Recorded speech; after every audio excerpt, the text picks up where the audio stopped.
CCN news एक पाऊल महाराष्ट्रासाठी। बुलढाणा जिल्ह्यातील आदिवासी बहुल क्षेत्र असलेल्या जळगाव जामोद तालुक्यातील भिंगारा आणि 40 टापरी येथील निवासी शाळेत शिक्षकांची कमतरता असल्याने विद्यार्थ्यांचे शैक्षणिक नुकसान होत आहे। भिंगारा येथे 6 तर 40 टापरी येथे 1 अशा एकूण 7 शिक्षकांची आवश्यकता असल्याचे शाळा व्यवस्थापन समितीने सांगितले। शिक्षकांच्या मागणीसाठी आक्रमक झालेल्या विद्यार्थ्यांनी आणि पालकांनी आज सोमवारी बुलढाण्यात दाखल होऊन जिल्हा परिषद इमारतीसमोर ठिय्या आंदोलन सुरू केले होते। मागील 3 वर्षांपासून आवश्यक त्या प्रमाणात शिक्षक नसल्याने आंदोलन करत असल्याचे विद्यार्थ्यांनी सांगितले। दरम्यान शिक्षकांची नेमणूक केली जाणार असून विद्यार्थ्यांचे नुकसान होणार नाही या संदर्भात काळजी घेतली जाईल असे प्राथमिक शिक्षणाधिकारी विकास पाटील यांनी सांगितले। मात्र जोपर्यंत शिक्षक मिळणार नाही तोपर्यंत हटणार नाही अशी आक्रमक भूमिका शाळा व्यवस्थापन समितीने घेतल्याची पाहायला मिळाली। बोलतोय काय ताई, तुझं नाव काय, कोणत्या शाळेतून आलेली आहे, काय मागणी आहे? माझं नाव कुमारी जमुना मुकेश खरात, वर्ग 10वा। शाळेचं नाव जिल्हा परिषद मराठी उच्च प्राथमिक व माध्यमिक शाळा भिंगारा। आम्ही आमच्या शाळेत 6वी ते 10वी पर्यंत शिक्षक नाही, म्हणून आम्ही शिक्षणाची मागणी करण्यासाठी इथे आलेलो आहे। आम्हाला ज्यापर्यंत शिक्षक भेटणार नाही तोपर्यंत आम्ही इथून जाणार नाही। मागणी आहे कशाची?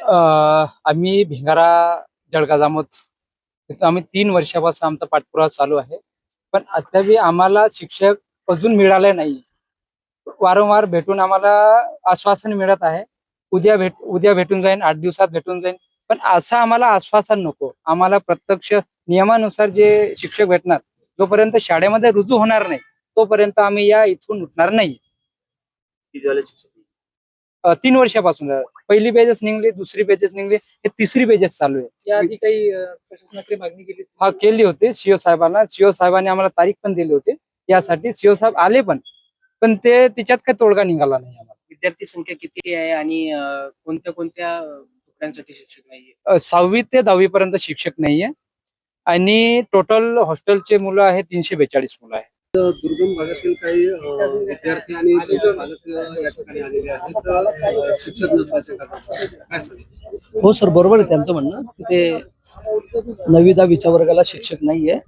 आपण आताच थोड्या वेळापूर्वी पण त्या पालकांची चर्चा केली। आपण लवकरच तिथे सकाळी एक तात्पुरते शिक्षक आपण दिलेले आहेत, ते तिथे जॉईन पण झालेले आहेत। आता अन्य 2 शिक्षकांची पण व्यवस्था आपण त्यांच्याकडे करतो आहे। लवकरच आपण त्यांना शिक्षक देऊ। आपण आताच थोड्या वेळापूर्वी पवित्र पोर्टलवर देखील शिक्षक भरतीची जाहिरात दिलेली आहे। आता बुलढाणा जिल्ह्यात जवळजवळ 300 शिक्षकांची पदं रिक्त आहेत। आता ती पदं प्रामुख्याने जळगाव जामोद आणि संग्रामपूर या 2 तालुक्यांमध्ये पदं रिक्त राहण्याचं प्रमाण थोडं जास्त आहे। आपण प्राधान्याने ती पदं या पवित्र पोर्टलच्या भरतीमधून भरणार आहोत।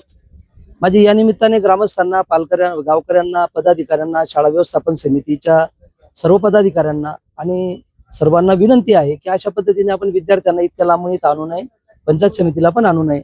आपण कधी आम्हाला चर्चेसाठी बोलवा, आम्ही यायला तयार आहोत।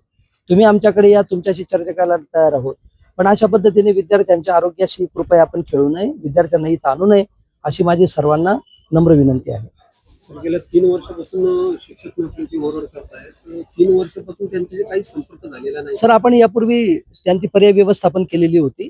3 लोक आपण त्या ठिकाणी दिलेले होते, पण त्या 3 लोकांपैकी मला वाटतं 2 लोकांनी ती आपण त्यांना मानधन तत्त्वावर जे नेमलेलं होतं त्यांनी ती नोकरी सोडलेली आहे। आपण आज सकाळीच त्या गट शिक्षणाधिकारी महोदयांकडून नावं घेतलेली आहेत आणि आपण आज संध्याकाळपर्यंत स्थानिक पातळीवर जे त्यांचे म्हणजे पदवी प्राप्त केलेले जे लोक आहेत, पदवी आणि DED किंवा BEd प्राप्त केलेले जे लोक आहेत, त्यांना आपण तात्पुरत्या स्वरूपामध्ये जिल्हा परिषदच्या शेष निधीतून आपण त्यांना मानधन तत्त्वावर त्यांची नियुक्ती करतोय। त्यांच्याशी काल पण माझी या निमित्ताने चर्चा झाली होती। तिथल्या पालकांची आणि गट शिक्षणाधिकारी त्यांच्याशी बोलले होते। मी तिथल्या सन्माननीय पत्रकार बंधूंशी पण बोललो होतो आणि त्यांना निरोप दिला होता। गट शिक्षणाधिकारी आज त्यांच्याकडे जाणार होते, पण गट शिक्षणाधिकारी जाण्याच्या आधीच ते पालक मुलांना घेऊन इथे येऊन गेले। मला वाटतं हे चुकीचं आहे। अशा विद्यार्थ्यांना, लहान लहान बाळांना इथं आणणं चुकीचं आहे।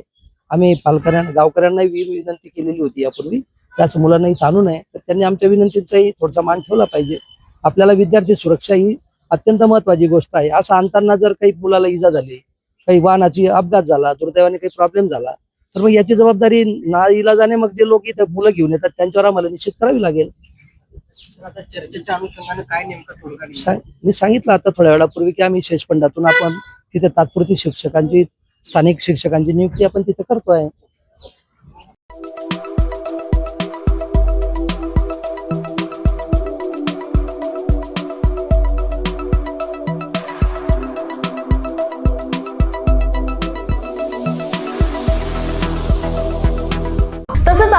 विभागातील महत्त्वाच्या बातम्या पाहण्यासाठी CCN न्यूज डेस्क चॅनलला सबस्क्राईब करा आणि बेल आयकॉन प्रेस करा.